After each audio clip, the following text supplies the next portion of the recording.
James is a writer. See, he gave me a written intro, so I'm going to read it properly. So I won't take liberties. James is a writer, photographer, and climber based out of Boulder, Colorado. He used to clean trash cans in Yosemite for money. For money. Not for any other reason. For money. But now, I took a little liberty there. Okay. But now he drinks Topo Chicos from Whole Foods. So, please put your hands together and help me welcome James Lucas to the stage.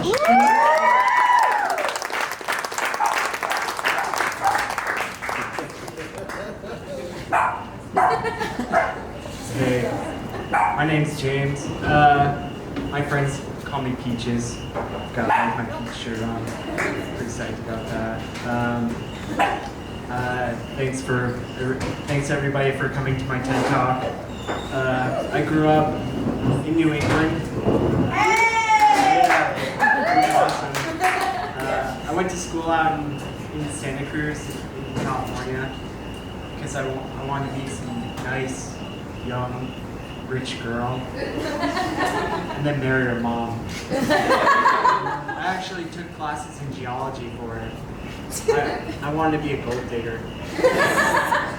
But the cost of school kind of like, it was so expensive that I tried to save money by living in a tent in the woods on campus, which was not very conducive to being a gold digger. The only things that visited me in the tent were animals, and like one day there was a lizard that found its way into my sleeping bag, and then a few days later I woke to the tickle of a tick on my testicles. That it was absolutely terrifying. I thought this bug was gonna suck my balls dry.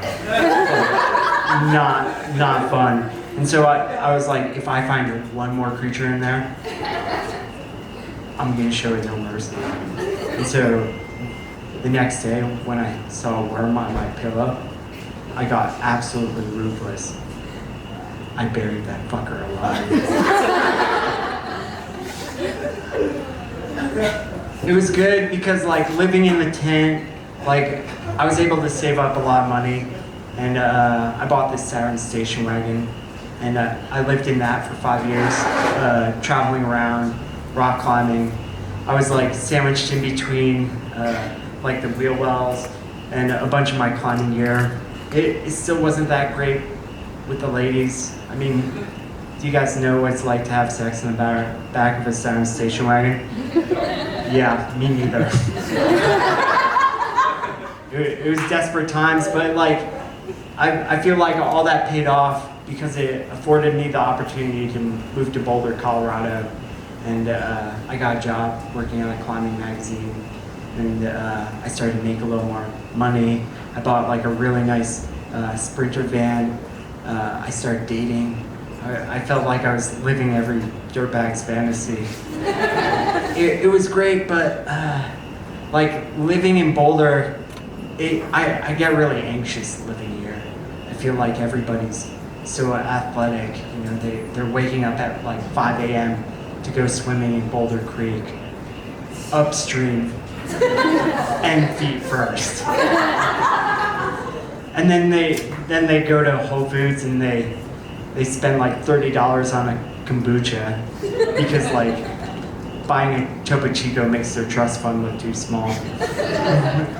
And I feel like all that anxiety kind of like manifested in, I felt really insecure, and I started to think like my penis was really small. And my friends try to reassure me. They're like, James, like, don't worry about it. Like, by the time a girl finds out, it's usually too late. You know, it's like getting pizza delivered to your door. It's hot. It's ready. You're gonna put a little bit of the sausage in your mouth. It's there. But like my first few times dating, I like would hang out and I'd meet these girls, and then we'd get undressed and they'd just kind of look at me and look at my penis like they couldn't tell if it was really small or if I was just standing really far away. And I had so much anxiety, I actually, I went to a urologist about it. I tried pills. I tried all these pumps. And I was like, I have to do something. And so I went to a urologist just off of Pearl Street. I was like, what am I going to do? And the doctor sat me down and he said, James, you don't have a small penis. You actually have a perfectly normal, above average size clitoris. That's all I got. Thanks a lot.